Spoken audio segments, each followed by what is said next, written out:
100 Million Leads by Alex Hormozi is all about how to get strangers to want to buy your stuff.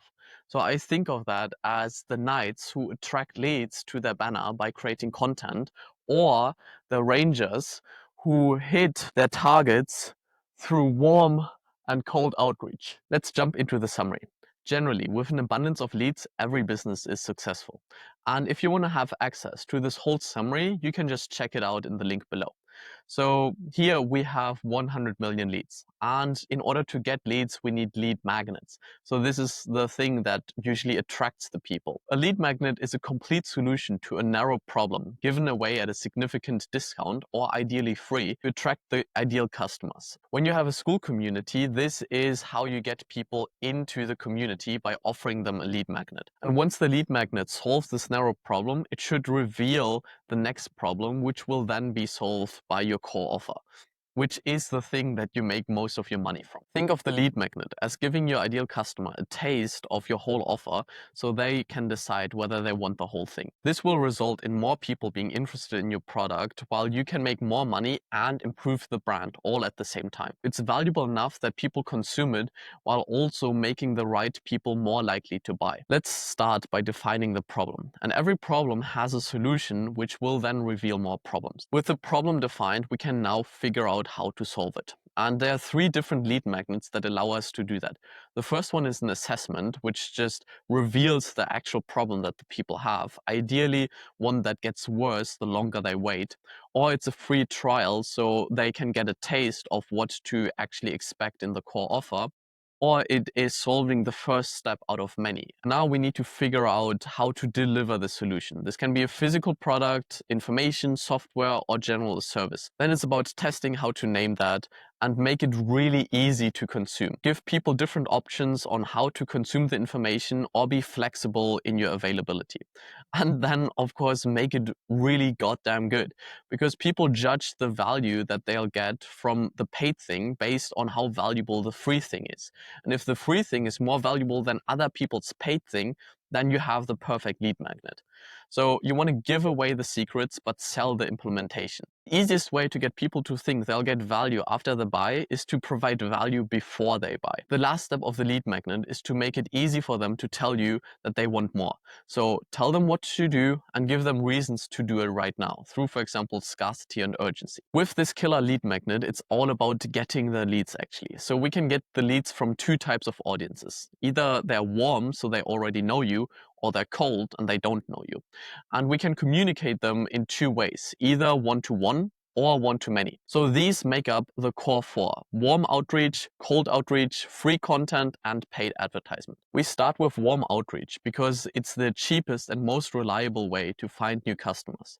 So generally you want to get a list from like the people that you've already interacted with, that already follow you, and send them a personalized message. So reach out to like 100 people every day and continue to warm them up. We want to lead the conversation towards inviting their friends. And here is an example on how you can do that. So do you know somebody? That's the key aspect, because we're not asking them to buy. We're asking if they know someone and who wants something for free. Either they raise their own hand or they refer us to someone. Make it easy for them to say yes. Why are we doing this? In the beginning, we just need the repetition to get better. And we only learn by doing more. If people get value, they're far more likely to leave positive reviews, give feedback, and send their friends and family. And if they say no, just generally ask them why, so you can learn out of that experience. You can always ask, are you still interested in whatever they were interested in the beginning? And this will allow you to just go through the list over and over and over again. So now we move on to cold outreach, which is much more difficult because the people don't know us, they don't trust us. So how do we contact them? Through interest groups, because they are the warmest cold audience that we can get, because they are already interested in what we're offering. So there are different ways to just scrape different databases to get a bunch of leads. We can buy them from different brokers, or we can look inside communities that have the same interest. And here is what we should say. Generally, we want to personalize it, give big value as fast as possible, and then use the closer framework where we clarify where they are, we label them with the problem, we overview their past pains, then explain away the concerns and reinforce the decision. So how much should we do of that? With cold outreach, we can do a lot of automation delivery and automate the distribution. And ideally, we want to follow up in more ways because people are generally busy and they may be interested, but we just caught them in a bad timing. But if someone asks you not to contact them, don't contact them again. We don't want to build up a bad reputation. And when we are done with contacting our list, just start at the top again. And here are some general benchmarks that you can follow. So if you're on the phone, you can just do 100 cold calls. If you're an email, you can do 100 personalized emails per day. This sounds super hard. Like, why would you even bother? Well, it's a way to do that without creating content which hides the thing that you're doing from your competitors. And it's super reliable and difficult to copy because it is hard. But if you want something more scalable, and I would only recommend doing that once you already have some customers and testimonials, then we can go into content. Because the content is the thing that the Knight is doing to attract people at scale. So I think of this shield or the banner of the Knight as a magnet to attract as many people as possible. So how does this work? Posting content is more scalable than warm outreach, and we have a bunch of pros like growing your warm audience, making all the advertisement even more effective, and it only costs time, not money. But it is difficult to personalize, and you're competing with everyone, so it's hard to stand out. And if you're good, then people will copy you and you have to continue to innovate. Now we take a look at the content unit and we want to hook their attention and give them a reason to stop whatever they're doing at the moment and focus on our topic that we are choosing that they find interesting. Just do things, talk about what you did, and just repeat the process.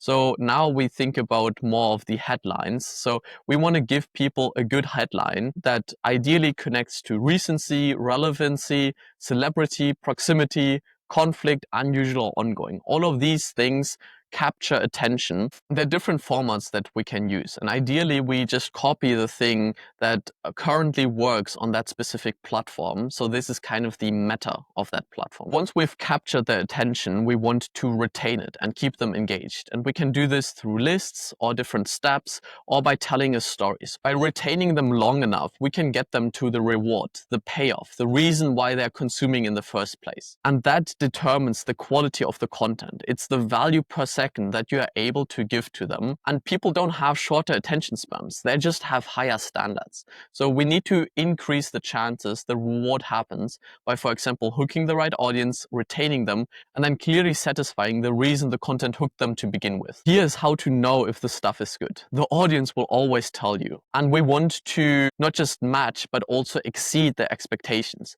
And that will grow the audience over time, which is a clear indicator that we are getting better. We get better by just doing more. So provide more value than anyone else and make good on your promises. Now we can go into the difference between long and short form content. So long just means there are more content units, while short is fewer content units. And it takes more skill to reward over a longer period of time. So generally start with short and then build it out from there. And if you make all of your content for strangers, you will grow your audience faster. How do we monetize the content? We want to have a balance between giving and asking. Ideally, it is 3-to-1. So we give 3 times and ask 1 times. Ideally, we give until they ask. Or even better, we only ask in private through outreach. And this way, our reputation is based purely on giving. When we do ask, it's kind of like interrupting the value with a commercial about the thing that we're selling. We can go with a lead magnet, which is the softer approach, or with our core offer, which is more of a harder sell. But how do we scale content? There are 2 methods. The first one is going deep and then wide. So that means posting on one relevant platform, posting consistently, maximizing the quality and content, then adding another platform, and then repeating until you've maximized all platforms. The pro of that is you have a higher return on your effort and the audience grows faster. But you have less low-hanging fruits and you're not omnipresent because you're just mostly active on one channel. The second method is to go wide and then deep. So get on every platform early and then maximize. This has the pro of having a broader audience faster and you can repurpose the content, but the con is it requires more attention, time, and labor.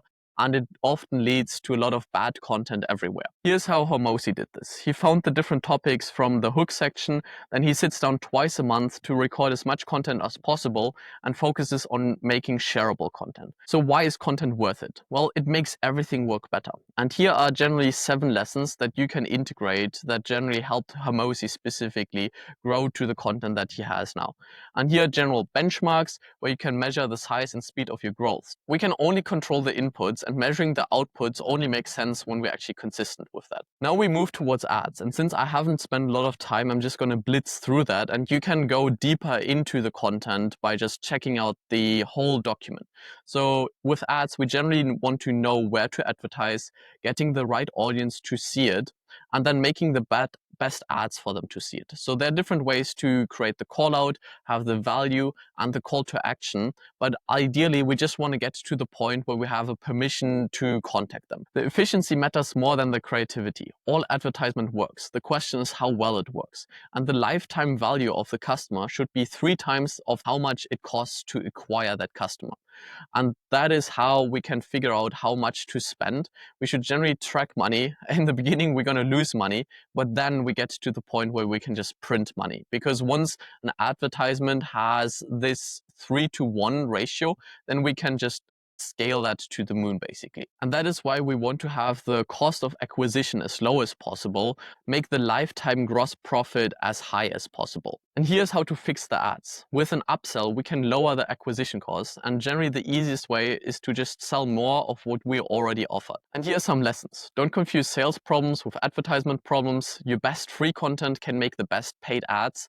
And if you say that you suck at something, you will probably suck at this because it's a self-fulfilling prophecy. Now we get into the concept of more, better, new. First, you can do more of what you're already doing. If you can't do that anymore, you can do what you're currently doing better. And if you can't do that anymore, then you can do something new. Now we're getting to scaling the core 4. So instead of us doing that, we get lead getters that do it for us. And these lead getters let other people know about our stuff. The best advertisement is a happy customer.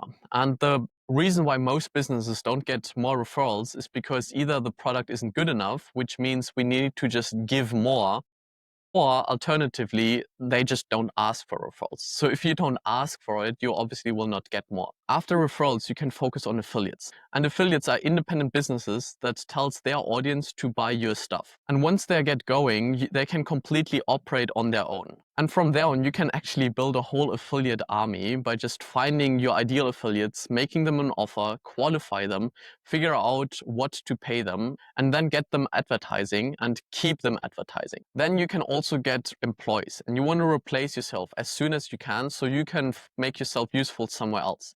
And these employees then get your leads. And to do that, you make them a checklist and you demonstrate on how they should do that so they can duplicate it and do it for you. Here are some notes on training. If they get it wrong or get confused, it is on us. We want them to do it slow, then smooth, and then fast. And we need to let them know that they did it right and focus on the process instead of focusing on the results. Because if we control the inputs, then we can actually make it scalable and really giving them as much feedback as possible.